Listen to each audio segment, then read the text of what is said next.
What up? It's Raphael with NBA Draft Junkies, and today I have a special guest, Chris LeBron. He had me on his podcast earlier this week, so now we're going to reverse the roles. Yes. But I think I got a different challenge for him. So before I get into my challenge, just wanted to introduce my guest. Chris, how's it going? I'm good, man. Like I said, thanks for having me on the show. It was an honor to have you on my show a couple of days ago. We chopped it up, had a good conversation. And like I said, big fan of your work. So, I'm excited to get this going. All right. So tell the audience about your podcast and your show that you have going. Yeah. So I host the Off the Ball podcast. And, I started this, I would say maybe a little over a year ago. And it's I started off talking about all sports, and I would say maybe the third show in is right around free agency, and I had done obviously my New York Knicks, we struck out big time in free agency, so I did a show and I just talked about how the lies that they told us and all that, and it did well, so I kind of stuck with just talking hoops. Because as basketball is a 365, 24/7 sport. There's always something to talk about basketball. So I kind of just stuck with that, and it just snowballed, and it just the show got a little more popular. But as each show went on, and it's a little bit over a year after, and it's going well so far. I can't complain. I mean, it's the growth of to see where it's gone from show number one when I was just talking into a computer with no structure and no real plan, and now to like have now I have my own sports network, which I started up a few weeks ago. It's really cool. So the show is done great. So and to get to be able to network with guys like you and other and other potential NBA draft picks and other draft experts and journalists and other podcasters, it's just been so much fun. So I really can't complain. It's a lot of work, as you know how it is. It's a lot of work, but it's been so much fun. Well, shout out to you for having an idea and running with it. I mean, think about how many people have ideas or thoughts. Even I'm sure there's somebody listening to this or watching that have this idea in their head that they want to do, and it just sticks in their head and they don't go for it. So I always, give props to people who had an idea and they went for it, because I mean, I've heard a saying like the graveyard is where there's a lot of ideas. Yeah, you're so right. So yeah, it's crazy because I've done podcasting before. Like I've dabbled in it. Like I'm talking about when before podcasting was like a thing, like 2012, 2013, and it just never stuck. And I wouldn't be consistent with it. And even when I first started this show, I would do a few shows, and then I wouldn't just be consistent with it. I would do a show, and then a month and a half, in between shows and stuff, and it just came to a point where I was just like, you know what, I'm just going to do it. And, I'm going to put all time and effort into this. And if I fail, I fail. But if I don't, and it works, man, I may have something. And that's what I just went. I just put 100% into it. And, I've made, I still have a long ways to go for, where I want to be. But, the fact that where I am right now with the podcast and having like a little following, all that, it's, man, it just goes, like I said, just going with it. And so many people like hesitate and just like, they're like, I don't know if people are going to care, which is, I went through that too. I don't know if people are going to care about what I say. I'm just a random dude just talking ball. Right. And like, how many people are really going to care? But, if you just put it out and you put out a good product and, you know what you're talking about, people will listen. And, I've been fortunate that, had a nice listening and it's like I said, it's, I'm happy that I went with it because, like I said, there's plenty of times where I was just like, I should just stop, after like not doing a show for a month and a half too. But I'm happy I was just persistent with it and just kept going at it because, I don't regret it at all. I absolutely love doing what I do. Yeah, I mean, the hardest thing in the world is to stay motivated. And I know when I was trying to find a name for my second podcast, it was hard to find one because anything basketball related is pretty much taken up. But then, like, when I would find a name, I would see, this person had a podcast. They did 3 episodes 2 years ago, and they stopped. Yeah, I see that a lot, man. Yeah, but the key is starting it is one thing, and then sticking with it and staying motivated, because you're not going to see results right away. No, I mean, that's the one if thing you're too lucky. is results. Like people get so like they see the stats. Like obviously you can see stats if you have wherever your podcast at, and people can get discouraged. Like I said, I had a show where I did big numbers, and then the next show it's like, wait, like I just had so many people listen to that show, and then the next show it's like it's nothing. So like try not to get discouraged with numbers, and especially in the beginning, where you're trying to figure things out is something that just don't get discouraged and just figure it out, because with time it'll work if you put the time and effort into it. Definitely. Same with my YouTube channel. So, like I can, like last year, for example, I did quite a few draft videos. So I did videos on Zion, RJ, Ja Morant. Numbers were whatever. For whatever reason, Goga Batadze and Talon Horton Tucker did 100,000 views. Yeah, wow. Wow. Crazy. My Zion one. And so you just never know. Even with like this class, I did a Killian video probably September, October. And I haven't checked the stats in a while, but it might be at like 50,000 views. But I did that back in October before he really blew up. And then I did one on Alexei Pokashevsky, whatever. That one's done well. But then I'll do a video on Anthony Edwards, and it may do 5,000. So you never know, but you just got to keep swinging and just keep going. Keep swinging and seeing what hits. That's all you can do. Yep. So, all right, now we'll transition into the real reason why you're here. You are on the hot seat, even though you just kind of got the job, maybe like 5 minutes ago. You are in charge of the Knicks draft. Yes. All right. I got big shoes to fill because New York City it's hot. It's hot right now. So yeah, it's a little there's a little disappointment because you're at 8th, and so I think you fell back from where you were. Every year the Knicks have fallen back in their projected lottery slot. So so you got to make something out of You could find talent. You could find talent wherever you're. Just a matter of having the right talent, the scouts. You could find talent at 8. So we'll try to do that here. All right. So you're on the clock. Who are your realistically, who are your top targets at number 8 for the Knicks? At 8, there's a few guys like we talked about before on the show, like on my show. Like this is a wide range of where guys could go. Like we have guys that like I said, people have them ranked 2, and then other people have them ranked 30. So like we said, with not having a lot of film, with no March Madness and no tournament games, it's tough to get a feel, and no combine, no workouts. It's time to get a feel of where guys can go. So, for the Knicks, obviously they literally can go a bunch of ways because they have so many holes, right? they literally probably, other than maybe the 2 with RJ, they could use a player at every position, right? They don't have the luxury of just being like, oh, we just need this position, need that position. They can go a bunch of ways. Well, I don't know. According to Knicks fans, Mitchell Robinson is the next Wilt Chamberlain. So the center position is filled for the next 15 years. Yeah, and we talked about that on my show. Like, listen, I love Mitch, but man, like Knicks Nation could overrate him a little bit. It could definitely overrate him a little bit. Like as far as saying he's untouchable and this, he's no, and it's like he's good. And I guess like I told you on the show before, like we want him since we've been hurt before, and we don't have that many guys on our team that we feel like could be future. We want him to be a part of that future with him and RJ, right?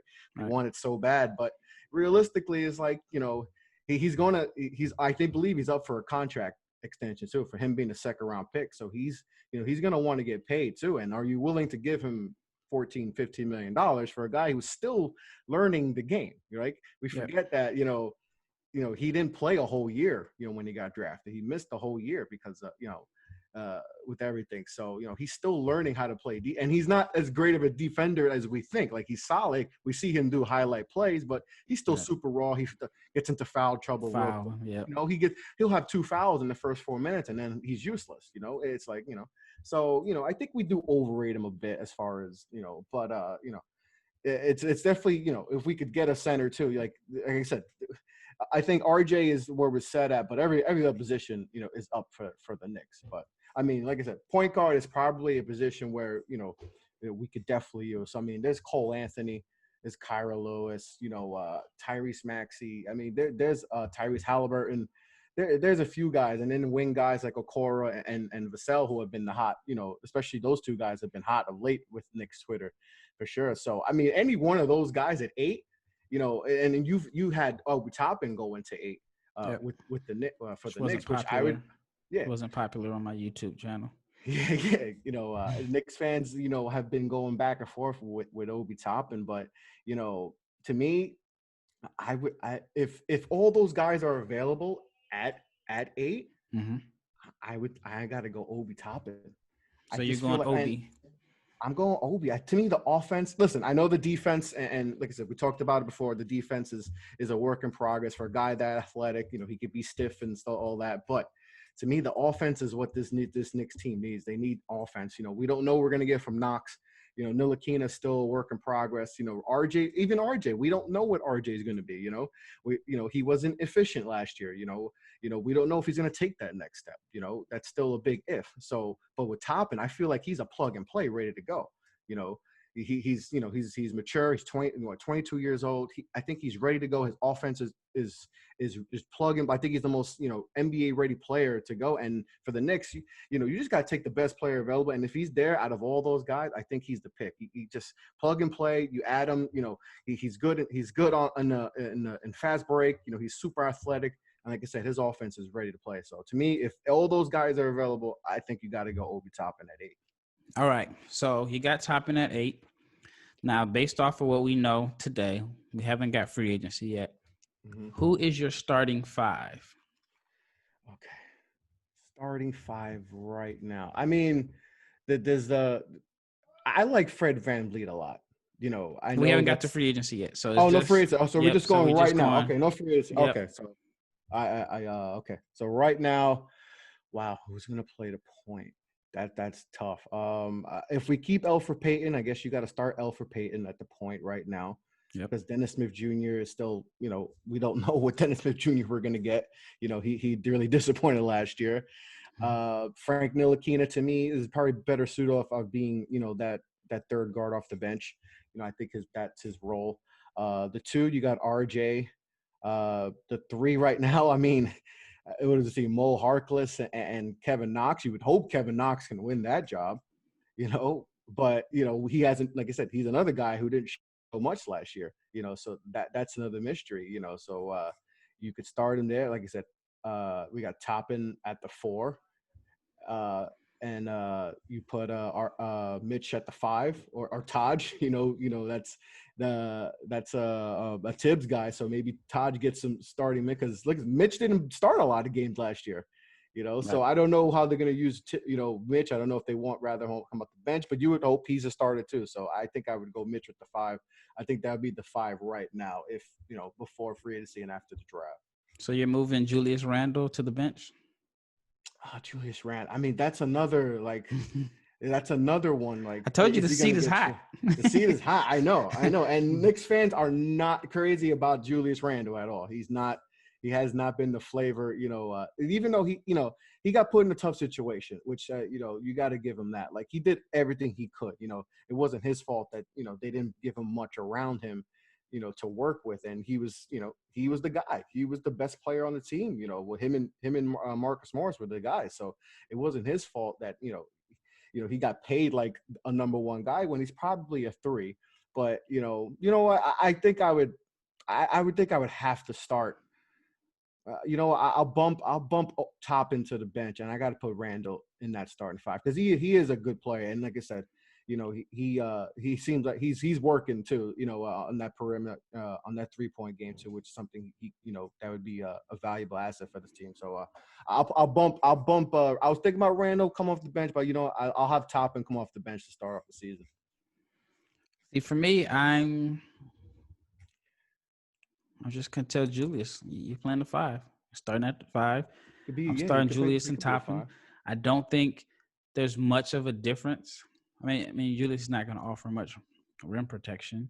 That's the thing. That's what I was thinking about, rim protection. But I mean, I guess He's a bull, Robinson. though. He is a bull, Yeah, though. I mean, he bullied people and down low. And him and Toppin, I mean, they could bully some people. The defense is, if that's what I'm thinking. I'm thinking about the defense. I mean, the defense is going to be poor, to say the least, with that start five. Right. And I think even if you start Mitchell and Toppin, I think, on paper, Robinson looks like he's supposed to be a good defender. Yeah. But I don't know if he's ready. I think he'll block shots, but he'll be out of position chasing blocks. And so, that's his thing. And you're hoping that he refines that, and the new coaching staff can help, teach him how to be a better, an actual defender. Because right now, when people think of Mitch, they just look at the big time blocks and all that. But when you actually watch him, like he still makes mistakes. He's still super raw. So like, you're hoping Tibbs and his defensive mentality that, he had with Boston all those years, the Knicks in the 90s, and those Chicago teams, that he can bring that, and teach Mitch, the correct, way to play defense, because he could be a really good defender. I mean, that's the fact. We know he could be a good defender, but he just had to be taught how to be, because he still makes a lot of mistakes defensively. Yeah, I mean, he's inexperienced, and the only way you can get experience is to play. I felt like his rookie year, they probably should have let him play in the G League the entire year. Like, if it were up to me, even though the team probably needed him for the roster spot, and the situation that comes to mind for me is what Houston did with Clint Capella. Now, Houston was fortunate. They had Dwight at the time, if I'm not mistaken. But they allowed Capella to develop and play the whole season in the G League. Yeah, he got his feet wet, and he was able to get some game experience, probably playing 25, 30 minutes a game.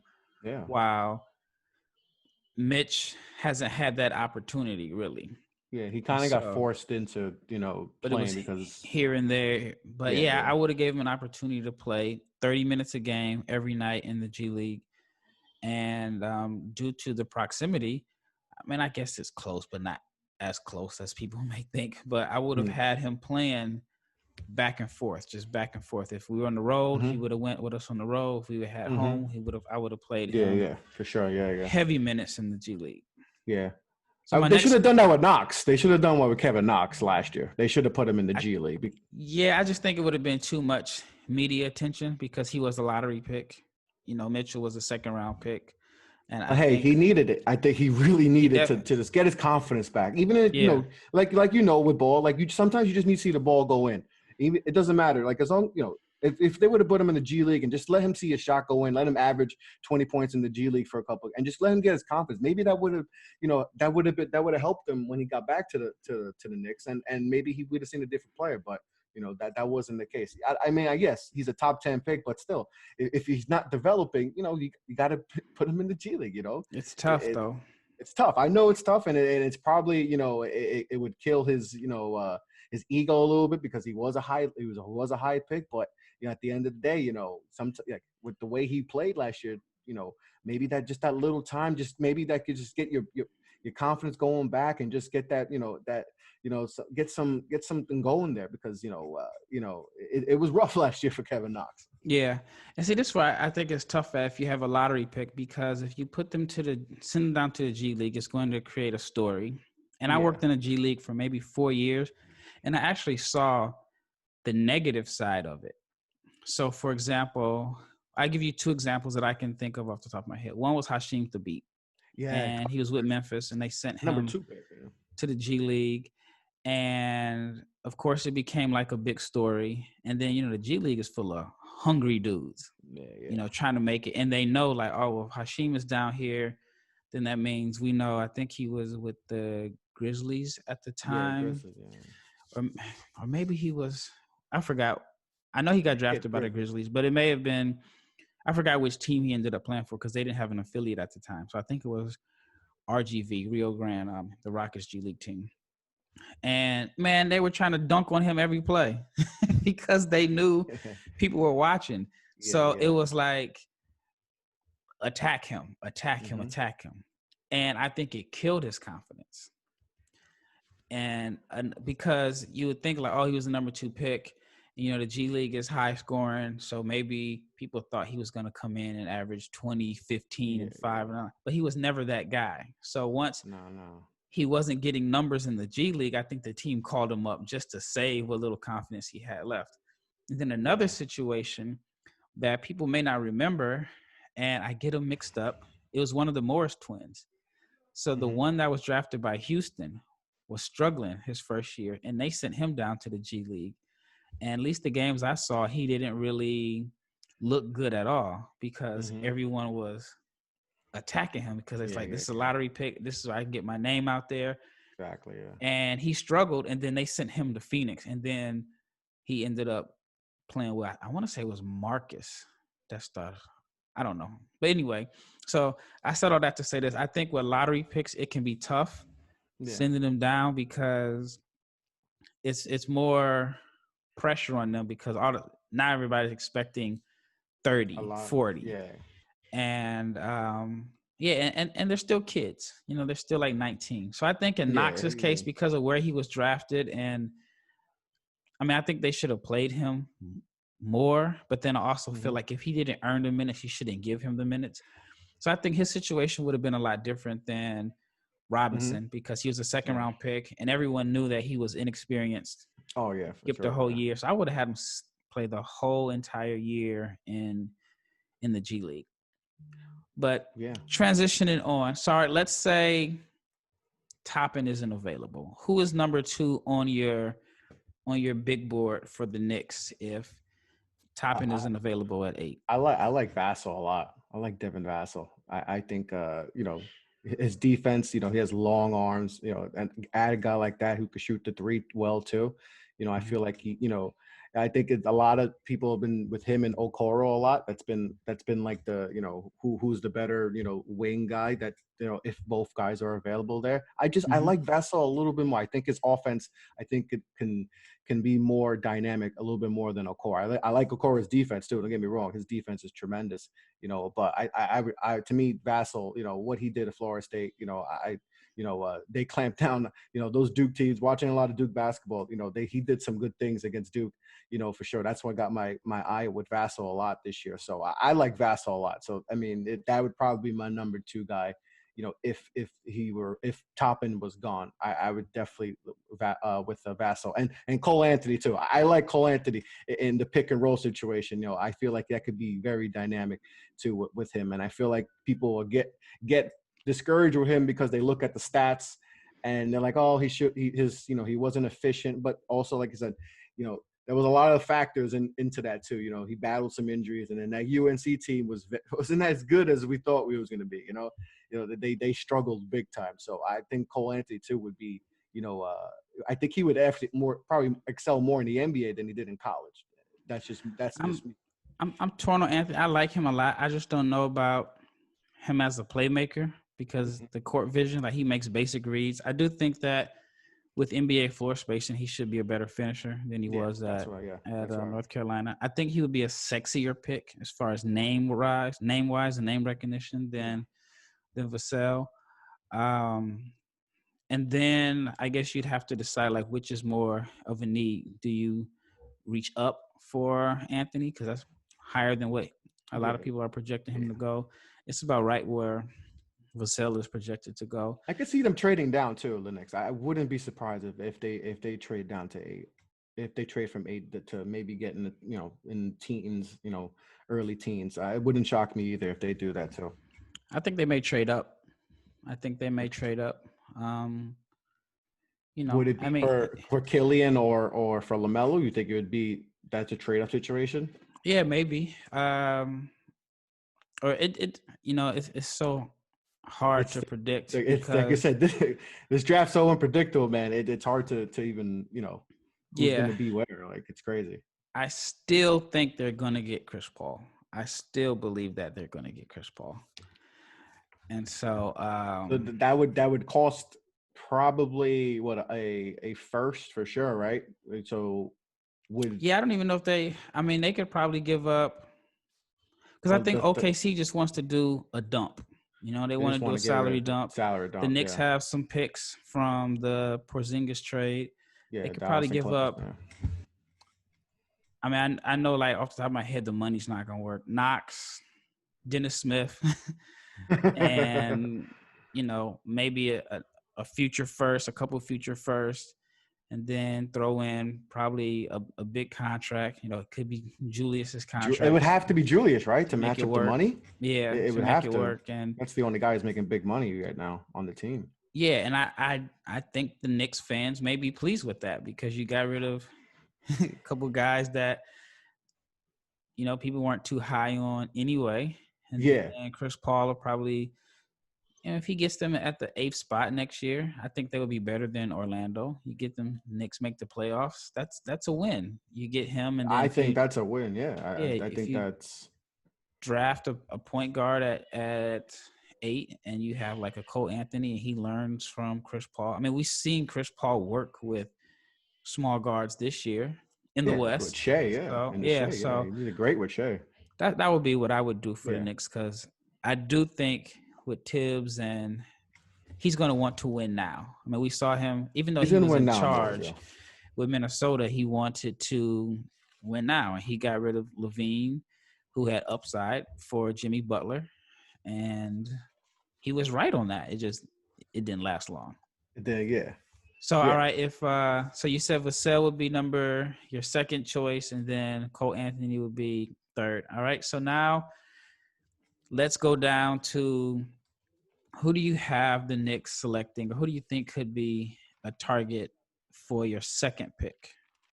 The second pick, I mean, they can go a lot of ways. This definitely. I like Devin Dotson from Kansas. I like him. That's someone I think that could be there. Trey Jones too is another guy. I think this is a deep guard draft, so I think they could, even if they don't find that point guard with the 8th pick, I think they could find a guard, one of these guards late with that first round pick. Cassius Winston. That's another guy who could possibly you have him there. So I mean that's a veteran guard who just knows how to play the game. I mean that's has that like Kyle Lowry like game, can maybe be that type of player, not saying he will be, but has that kind of like, and at Michigan State, they know how to play ball there. So, I mean, one of those guys, I think, but I like your draft. How you gave the Knicks, I think that would be a home run with Toppin. When you had Toppin and Winston, I think, I would go Winston. I think that would be absolutely a home run if they can get those two guys. I think, adding guys that just, that can come in and play and give you, good minutes right away instead of developmental guys, because we've had a lot of developmental guys that haven't worked out. So why not get guys that you plug and play and help you right away, and our Tibbs guys, Winston is a Tibbs type of guy in my opinion. So I would be cool with one of those guys. But like I said, I like Dotson from Kansas, and Winston, Trey Jones. I like those guys. To me, Trey Jones and also like a Tibbs type of guy, fierce defensively, learn from Coach K, has NBA ties with his brother Tyus. So that would be another good pick to late first round that I would like. And you know what? I'm not as high on Trey Jones as others. I think that, I mean, the shot improved a little bit. It did, yeah. Well, it improved. I shouldn't say a little bit, but it improved from his freshman or sophomore season. Mm-hmm. I see him as more so of a game manager, which that's not a bad thing. I just think like, even though Cassius Winston is older, I think Cassius Winston has more value as a scorer and playmaker. Maybe not the defender. I also like Grant Riller. I just did a Grant Riller video. I think Grant Riller goes higher, so that's why I didn't go Grant Riller. I think Grant Riller goes higher, will be taken before that. But if Grant Riller is there, man, you can give me Grant Riller because he could do it. And I watched your video on him, and like he can, I think an underrated aspect is the way he can get to the hole too. I mean, he can get to the basket. Like to me, his game translates, even though he went to a small time school, College of Charleston. I don't think about that he played small time Division I. To me, it's just, I look at his game, I'm like, oh, that translates to me. Like he can shoot it from everywhere. He's a scorer. I just love his game so much. I like Riller a lot. I really do. But who he reminds me of, in a sense, is someone that the Knicks had and they got rid of. Even though I know this is like a different offers, but Alonzo Trier. Alonzo Trier was a bucket. You could bring him off the bench, and he could come in and get you 15 to 20. And I think the knock on Trier was he just wasn't a passer. Yeah, he wasn't like a playmaker and all that. He was one-dimensional. I think that Riller could actually fall into that same box, because if you look at his assists to turnovers in college, it wasn't high. And, you know, he's used to being the man. So like I said on my video, I think the biggest adjustment for him, like a lot of guys that are big time scorers in college, is coming in and filling the role. Well, I think that, you know, a Trey Jones is going to be able to fill a role. Like if you're looking for a backup point guard that's going to be steady, he may not give you the lead while he's in, but you may not lose ground while he's in. He's just steady, going to take care of the ball, not turn it over. That's what I like. You're going to get what you're going to get with him. That's what I like about him. But I like Winston because I think that he can shoot, he can play the pick and roll, he can pass, he can pull up, and he will be like a floor general that is ready to come in and play right away. But that's just my list. Yeah, so, and then I saw what he did against Duke in the Elite Eight game. I mean, he was good in that game, and against a high-powered Duke team with all these big time recruits and all that, Zion, Cam, and RJ, and Trey Jones, and all these guys, and he's one of the reasons why they beat Duke. So I love his grittiness. He's just a grinder, man, and I love that about him. And he could be a Kyle Lowry type. Kyle Lowry was a late first round pick. And he went to Memphis, and he was better than Mike Conley, in my opinion. But they may have been in the same class, maybe a year apart. But Memphis didn't want to, have their guy that they took fourth lose his job. And then, Lowry went to Houston, was a starter in Houston, and now he's put up a borderline Hall of Fame career. Yeah, he's an Olympian. He's the reason why. Look, Game 7. They're about to go to a Game 7. Right. And this Toronto team is nobody thought that this Toronto team would be. I think people thought they would be good, but not like this. Not like this, where they're a game away from getting to the conference finals with a legit chance to get back to the finals. I don't think anyone thought that. I thought people thought Kyle Lowry would slow down. No Kawhi. I don't think no one saw Siakam taking the next step, OG, and all that. But he's the lead guy for this team. Even when Pascal's struggling, he's taking over. Yeah, I mean, people have been counting him out for years, saying he's old. When he signed a big contract, they thought but no, he's 34. He doesn't look like he's slowing down anytime soon. No. And he was the 24th pick in the 06 draft. So I think, it would be big shoes to say Cassius Winston is going to have the same career as Kyle Lowry. Yeah. But I think he could have a similar type. A similar type situation, because he's going to be overlooked because he doesn't look the part. He's not going to He's not pass the eye test. 6'1", a buck 90. He doesn't have the measurables, but he has the intangibles, which are just as important as the measurables. We've seen plenty of guys who look like Tarzan when they play like Jane, right? And in this case, he has all the intangibles. He learned on the Izzo, 4 years under Izzo. Look at Draymond Green. Draymond Green was a second round pick, and look at the career he's had. Defensive Player of the Year, world champion 3 times, a borderline Hall of Fame type career. And, and he's going to have a great career as a broadcaster when it's all said and done. He might take, Kenny Smith's spot on the TNT crew. He would fit well. Him, Charles, and Shaq. Yeah, that would be hilarious. Yep. So now, so you said Dotson, you said Trey Jones. Is there anybody else you would think would be available? So you're thinking straight point guard at the second pick? I feel Maledon too. That's another guy too that I think could possibly be there. I think he may be there, but I don't think the fans would like that pick because he's French. Very similar measurements as Frank. And they're actually kind of similar, in my opinion. They are, For whatever reason, France is producing these long point guard, 6'5", 6'6". They're game managers at the minimum. They're not aggressive scorers. They're not like, they don't have like this dog in them, at least on the offensive end. Oh yeah, yeah. And so I think like a lot of people will see that as being I'll probably redundant. get booed for that pick. I'll get the virtual bulls for that one. But I do like his game though. I do like his game. But if I don't want to hear boos on draft night, maybe I'll stay away. Well, I like Cassius Stanley too. He's another guy. From he's probably Duke, older than half the guys. I mean, he's an old freshman. Yeah, he was like 20. Yeah, he's already 20. Yeah. I mean, when I was a freshman in college, I just turned 18. I just turned me too. Yeah, I was just 18 years old, man. Some of these freshmen are already, 19, turn to 20. They're not your typical freshmen.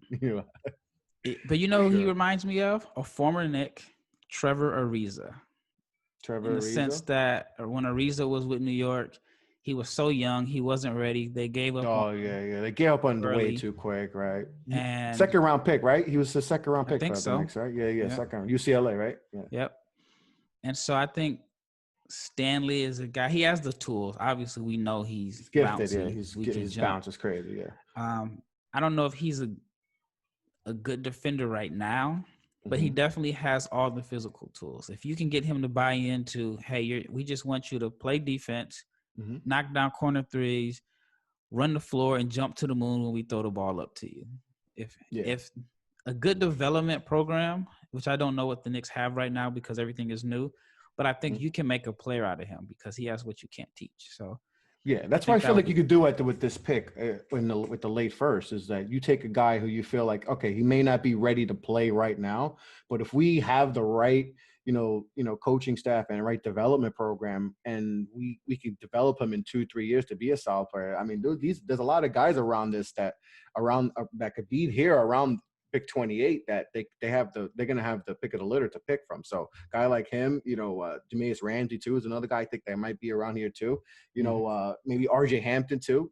He's a guy that's also has a big range of where he could go. Maybe that's another guy that, if you develop him, I mean, he could be, his first step is maybe the first step in the whole draft. I mean, he's super fast when he has the ball. So that if you develop him, he could be something. He could be maybe a Zach LaVine, something like that. So, but it all comes down to if they have the right, the player development guys around them, which, so far they're saying that this is, a good staff that they put together. So only time could tell. But, around this pick, I think they'll look at a guy like, a developmental guy that they could see has upside in 2-3 years. So. Yeah. So now it's the second round. Now you gotta.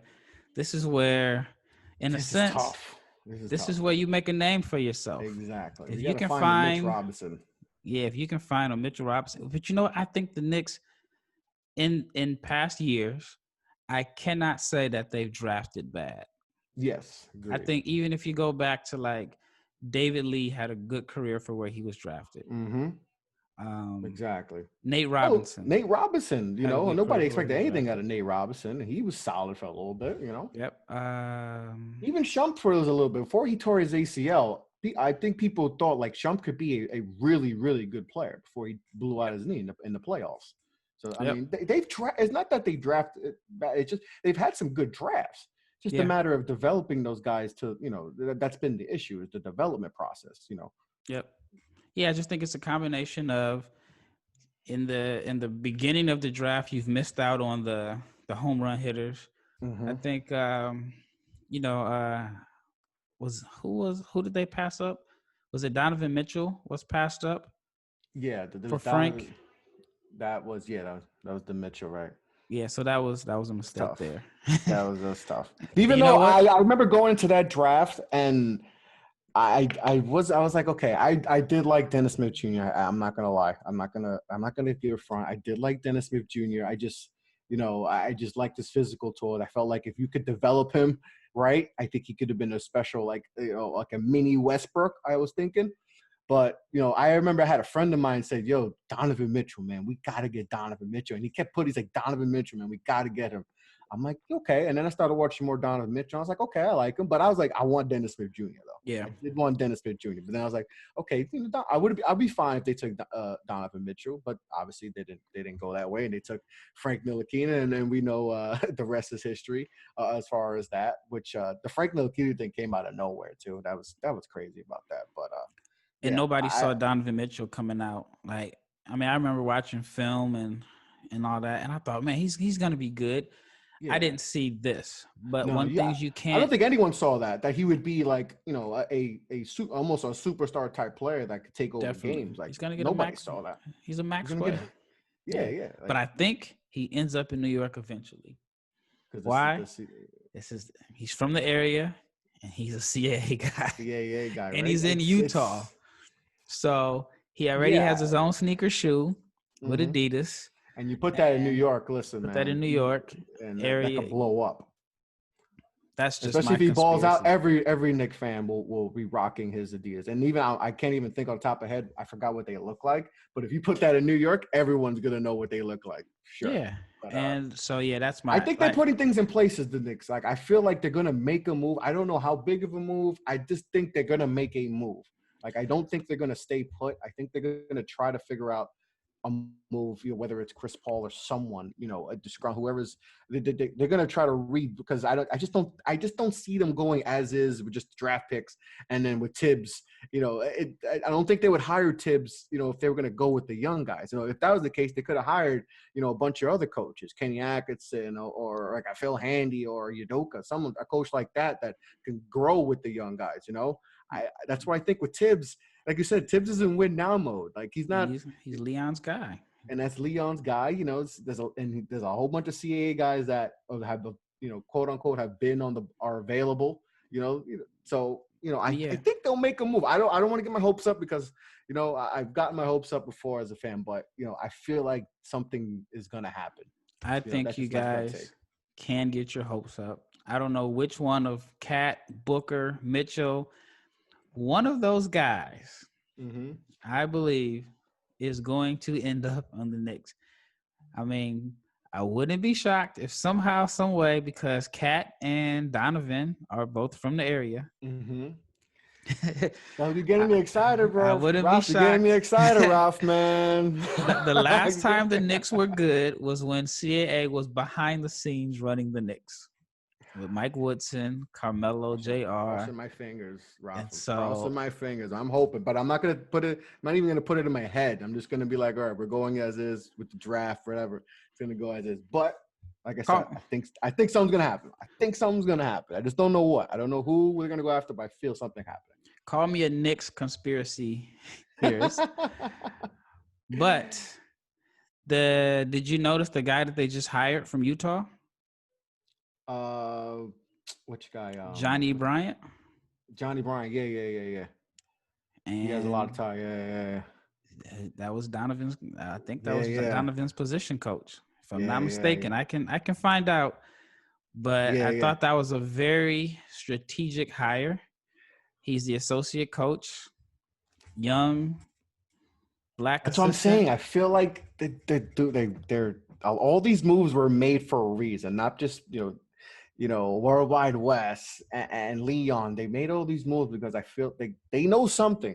Listen, we've been, like I said, we thought we knew Kevin Durant was coming, and but I've said before, when the Knicks made all these hires, it feels different. It feels like, okay, like they definitely have something up their sleeve that we don't know, that they're keeping under the blanket that we don't know about. They have something. I don't know what, but they have something that we're gonna be, shocked to see. So, only time will tell, and fingers crossed. But I feel something. I definitely feel something coming. Yeah, I mean you're giving me hope too, Ralph. So that makes it maybe feel a little bit more better about the having optimism about this team. I'm buying stock in the Knicks' future. And I'm not saying this because I'm like a biased Knicks fan.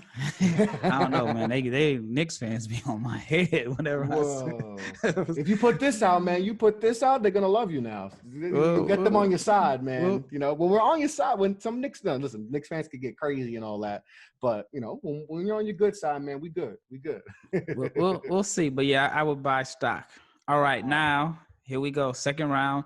Give me about 5 guys that you think could be a steal for the Knicks in the second round.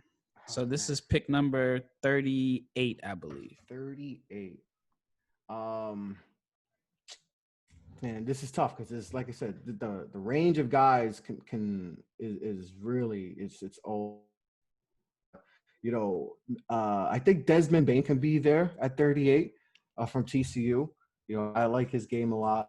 There's no way he go. I can't see him. I don't think he'll be there. I don't think he'll be there. But like I said, with the uncertainty of this year, I don't know. I definitely think he goes before that. But he the value of shooting and him being such a shooter. Ooh, I hope if he's there. If maybe he falls there.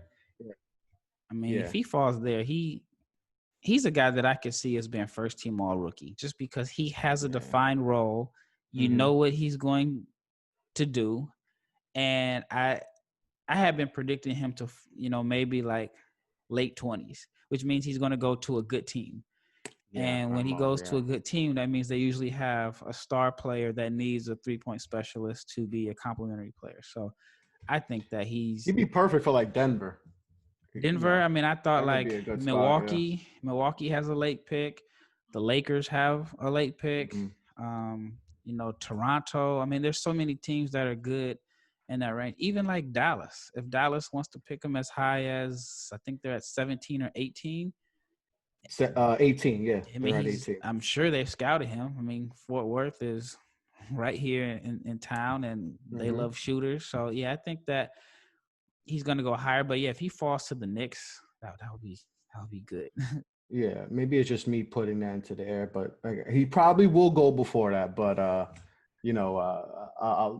that's one guy. Jaden McDaniels, he's a project guy. Obviously some inefficiency, but he's super talented. Like that could be there. Maybe they're Mitch, another Mitch project where if they could develop him too, he could be something. But he's super talented. I mean, he's probably.